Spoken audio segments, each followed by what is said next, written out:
The first warning sign wasn't the new rule taped to my door. It was my name typed in red ink. I'd been away for 3 weeks on a work assignment when my parents called, excited, talking over each other about helping someone in need. They live in a quiet, HOA-controlled neighborhood where everyone waves, everyone watches, and one woman decides what color your mailbox should be. Her name was Brenda, HOA president. Smile like glass. When I came home, my parking spot was gone. A cone sat there with a laminated notice, unauthorized vehicle.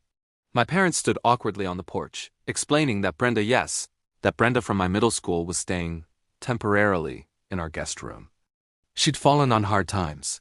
The HOA board had vouched for her character. Apparently so had my parents.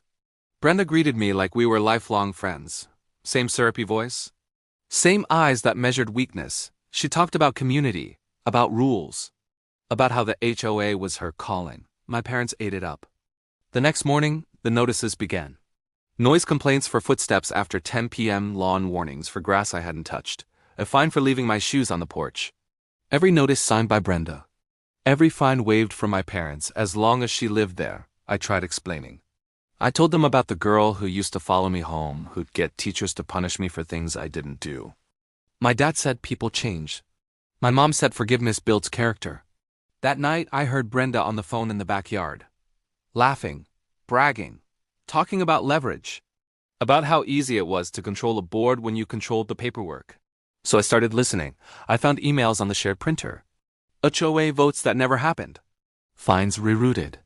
A forged signature my mother's on a compliance form that transferred temporary authority to a resident liaison.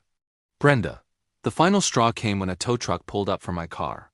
Brenda stood there, arms crossed, explaining calmly that I was disruptive to community harmony. I handed the driver a folder, printed emails, audio recordings, time-stamped HOA bylaws. Everything Brenda assumed no one would read. The board meeting that followed was silent. Brenda tried to talk her way out, she always did. But rules only protect you when you follow them. My parents didn't look at her when she packed. They didn't apologize out loud either. They didn't need to. The house felt different once she was gone. Quieter, lighter, and the cone in my parking spot? It disappeared overnight like it had never been allowed to exist at all.